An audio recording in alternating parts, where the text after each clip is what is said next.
Friends, welcome to my dean channel. நம்ம சேனலை subscriber பண்ணாதவங்க பண்ணிக்கோங்க.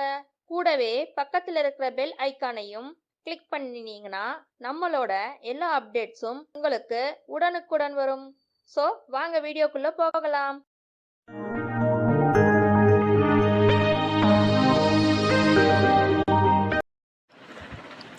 வாங்க இன்றைக்கி என்ன வீடியோவில் பார்க்க போகிறோன்னா பொன்னாங்கண்ணி கீரை வச்சு போண்டா எப்படி செய்கிறதுன்னு பார்க்கலாம். அதுக்கு பொன்னாங்கண்ணி கீரை ஒரு அரைக்கட்டு எடுத்து நல்லா பொடி பொடியாக கட் பண்ணி கழுவிட்டு எடுத்து வச்சுருக்கேன். தண்ணி வடிச்சிட்டு 2 பெரிய வெங்காயம் பொடி பொடியாக நறுக்குனது, 1 கப்பு கடலை மாவு, 1/4 கப்பு அரிசி மாவு, 1 கிராம் கணக்கு பார்த்திங்கன்னா 150 கிராம் கடலை மாவு, அரிசி மாவு ஒரு 75 கிராம் எடுத்திருக்கேன். பச்சை மிளகா ஒரு 2 பச்சை மிளகா பொடி பொடியாக நறுக்குனது, ஓமம் 1 டீஸ்பூன் அளவுக்கு. இப்போ மாவு ரெடி பண்ணிடலாம். நம்ம போண்டா போடுறதுக்கு மாவு ரெடி பண்ணிடலாம். ஒரு அகலமான பாத்திரம் எடுத்துக்கோங்க. நான் வானிலை தான் எடுத்திருக்கேன். வெங்காயத்தை சேர்த்துட்டு அது கூடவே கீரையும் நம்ம கட் பண்ணி க்ளீன் பண்ணி வச்சுருக்கிற கீரையும் சேர்த்துட்டு, இப்போ ஓமம் 1 டீஸ்பூன் அளவுக்கு எடுத்துருந்தேன். அந்த ஓமத்தையும் சேர்த்துருங்க. உங்களுக்கு வேணான்னா நீங்கள் ஸ்கிப் பண்ணிடலாம். ஓமம் சேர்த்துட்டு பச்சை மிளகா பொடியாக நறுக்குன்னு பச்சை மிளகா குழந்தைங்க சாப்பிடுவாங்கன்னா நீங்கள் வேணான்னா ஸ்கிப் பண்ணிடுங்க. நான் வந்து நல்லாயிருக்கும் போண்டாக்கு பச்சை மிளகா நல்லாயிருக்கும்னு சேர்த்திருக்கேன். அந்த கடலை மாவு அரிசி மாவு எல்லாத்தையும் ஈவனாக சேர்த்துட்டு, இப்போ காரத்துக்கு தனி மிளகாத்தூள் நான் 1 டீஸ்பூன் அளவுக்கு சேர்த்திக்கிறேன். உங்கள் காரத்துக்கு தகுந்த மாதிரி நீங்கள் சேர்த்திக்கோங்க. 1/4 டீஸ்பூன் போல் பெருங்காயம், ஆப்ப சோடா அதாவது தோசை மாவு சோடான்னு சொல்லுவாங்க, அது ஒரு 1/4 டீஸ்பூன் அளவுக்கு சேர்த்திக்கோங்க. உப்பு 1/4 டீஸ்பூன் அளவுக்கு சேர்த்திருக்கேன். உப்பு பத்தலைன்னா பார்த்துட்டு சேர்த்திக்கலாம். இப்போ நல்லா எல்லாம் ஈவனாக கலந்து விடுங்க. ஒரு பக்கம் நல்லா கலந்து விடட்டும், அவ்வளோதாங்க.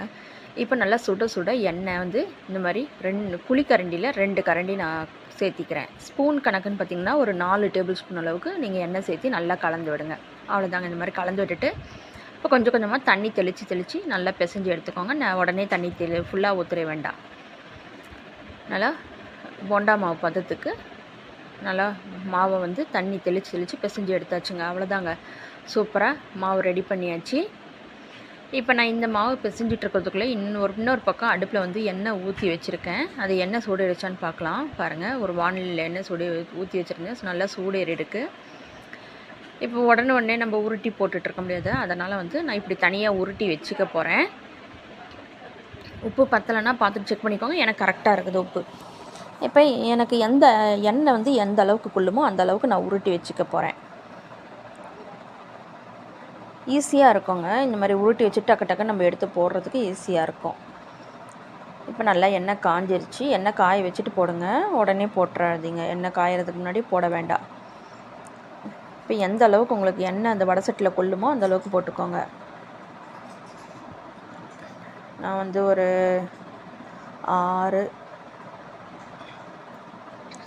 அடுத்து 7, இன்னும் ஒன்று பிடிக்கும்னு நினைக்கிறேன். 8 போண்டா போடலான்னு நினைக்கிறேன். 8 சரியா, 8 வந்திருக்குது. இப்போ அப்படியே 2 நிமிஷம் வேக விட்டுருங்க. அடுப்பு மீடியம் ஃப்ளேம்லேயே இருக்கணும். அனல் அதிகமாக இருக்க வேண்டாம். பாருங்கள், இந்த மாதிரி எண்ணெய்லாம் நல்லா அடங்கி வந்த பிறகு மெதுவாக திருப்பி விடுங்க. பாருங்கள், கலர் மாறிட்டு இருக்குது. மெதுவாக திருப்பி விடணும். இல்லைன்னா உள்ளுக்குள்ளே வந்து நம்மளுக்கு மாவாக இருக்கும், வெந்து வராது. அதனால தான் அடுப்பை வந்து மீடியம் ஃப்ளேமில் வச்சுருங்க. நல்லா அனல் கூட்டி வச்சுட்டு இந்த மாவுகளை உடனே எண்ணெய்க்குள்ளே சேர்த்தன உடனே அடுப்பை வந்து மீடியம் ஃப்ளேமில் வச்சுட்டிங்கன்னா நம்மளுக்கு நல்லா வெந்து வரும். இப்போ இது ஒரு 2 நிமிஷம் நல்லா வேக விட்டுட்டு எடுத்துடலாம். நல்லா பெரட்டி விட்டுக்கிட்டே இருந்திங்கன்னா பார்த்தீங்களாவே தெரியும். நல்லா சவன்னு நல்லா மொறுன்னு பார்க்குறதுக்கே நல்லா போண்டா சூப்பராக இருக்குது. அவ்வளோதாங்க. எண்ணெயை வடிச்சிட்டு இதை ஒரு பிளேட்டில் எடுத்துடலாங்க. ஃபுல்லாக நல்லா எண்ணெய் ட்ரை ஆன பிறகு சாப்பிட்லாம். அவ்வளோ டேஸ்ட்டாக இருக்கும். இப்போ இஃப்தார் ஸ்பெஷலு நோன்பு மாதம் வந்துருச்சு. இப்போ கஞ்சிக்கு சாயந்தரத்தில் கஞ்சி குடிக்கும் போது இந்த மாதிரி போண்டா செஞ்சு சாப்பிட்லாம். பிள்ளைங்க ஸ்கூல் விட்டு வர்ற குழந்தைங்களுக்கும் டீ கொடுக்கும்போது சுட இந்த போண்டா செஞ்சு கொடுத்தோம்னா ஈவினிங் ஸ்நாக்ஸாக கூட நீங்கள் சாப்பிட்லாம். இதை ஒரு பிளேட்டுக்கு சர்வ் பண்ணிடலாங்க. அவ்வளோதாங்க. ஒரு பிளேட்டில் சர்வ் பண்ணியாச்சு. சூப்பரான ஈவினிங் ஸ்நாக்ஸ் ரெசிப்பியாகவும் இப்போ இஃப்தார் ஸ்பெஷலாகவும் பொன்னாங்கண்ணி கீரை போண்டா ரெடி. இதே மாதிரி நீங்களும் செஞ்சு ட்ரை பண்ணி பாருங்கள். இந்த வீடியோ உங்களுக்கு பிடிச்சிருந்தா லைக் பண்ணுங்கள், ஷேர் பண்ணுங்கள், கமெண்ட் பண்ணுங்கள். மறக்காமல் நம்ம சேனலை சப்ஸ்கிரைப் பண்ணுங்கள். தேங்க்யூ.